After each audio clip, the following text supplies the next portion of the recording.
नमस्कार भक्तों। ज्येष्ठ कृष्ण गणेश चतुर्थी व्रत कथा। यह व्रत सौभाग्य को बढ़ाने वाला है। इस दिन घी से बनाया हुआ भोजन जैसे हलवा, पूड़ी, लड्डू इत्यादि गणेश जी को समर्पित करें। ब्राह्मणों को भोजन कराकर फिर खुद भोजन करें। इसकी कथा इस प्रकार है। सतयुग में एक पृथु नाम के राजा हुए जिन्होंने 100 यज्ञ किए। उनके राज्य के भीतर दयादेव नाम के एक ब्राह्मण रहते थे। वेदों में पूर्ण विद्वान उनके 4 पुत्र थे। पिता ने अपने चारों पुत्रों का विवाह वैदिक रीति से कर दिया। उनकी 4 बहुओं में बड़ी बहू ने अपनी सास से कहा, हे सासू जी, मैं छोटेपन से ही संकट नाशक चतुर्थी का व्रत करती आई हूँ। मैंने अपने पिता के घर में भी इस मंगलदायक व्रत को किया है, इसलिए हे कल्याणी, आप मुझे यहाँ व्रत करने की आज्ञा दें। बहू की बात सुनकर उसके ससुर जी ने कहा, हे बहू, तुम सब बहुओं में बड़ी और श्रेष्ठ हो, तुम्हें किसी भी प्रकार का कोई कष्ट नहीं है। अच्छा, तुम इस व्रत को क्यों करना चाहती हो? अभी तुम्हारा समय खाने पीने का, मौज मस्ती का है। ये गणपति जी कौन है? फिर तुम्हें इसकी आवश्यकता ही क्या है? थोड़े समय पश्चात बड़ी बहू गर्भवती हो गई। 10 माह बाद उसने एक सुंदर बालक को जन्म दिया। उसने बार बार सास से आग्रह किया बहू कि मैं व्रत कर लूं, पर उसने बहू को व्रत नहीं करने दिया। व्रत के छूट जाने के कारण गणेश जी रुष्ट हो गए। कुछ समय पश्चात उसके पुत्र का विवाह तय हो गया। कुछ समय पश्चात ही पुत्र का अपहरण कर लिया गया। इस घटना से सब में बड़ी खलबली मच गई। सब लोग दुखी होकर कहने लगे कि लड़का कहाँ चला गया। यह सुनकर उसकी लड़के की माता अपने ससुर दयादेव से रोकर कहने लगी, हे ससुर जी, आपने मेरा गणेश चतुर्थी का व्रत छुड़वा दिया है, इससे मेरा पुत्र गायब हो गया।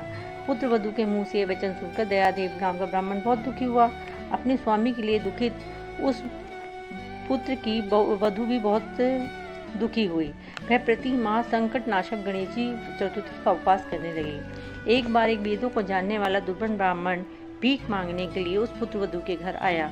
उसने कहा, हे पुत्री, मुझे भिक्षा में इतना भोजन दो जिससे कि मेरी भूख मिट जाए। उस कन्या ने ब्राह्मण का विधिवत आदर सत्कार किया और उसको भरपेट भोजन कराने के पश्चात उसको वस्त्र आदि दिए।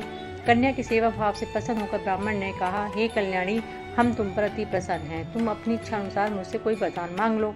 मैं वेशधारी ब्राह्मण गणेश ही हूँ और तुम्हारी श्रद्धा के एवं प्रीति के फलस्वरूप ही यहाँ आया हूँ। ब्राह्मण की यह बात सुनकर कन्या हाथ जोड़कर कहने लगी, हे विनायक, यदि आप मुझ पर प्रसन्न हैं तो मुझे मेरे स्वामी के दर्शन करा दीजिए। कन्या के ऐसा करने पर गणेश जी ने उसे कहा कि हे कन्या, जैसा तुम चाहती हो वैसा ही होगा।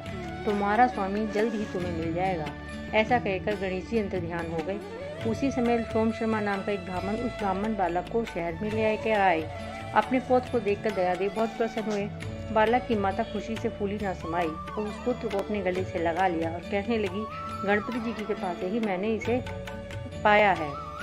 दयादेव को बार बार नतमस्तक होकर कहने लगे, हे द्विश्रेष्ठ, आपकी कृपावशी मैंने अपने खोए हुए पुत्र को पाया है। उन्होंने सोम शर्मा को स्वादिष्ट भोजन कराकर उन्हें गोदान दिया और अपने पौत्र का मंडप बनाकर विधि पूर्वक विवाह का कार्य पूरा किया।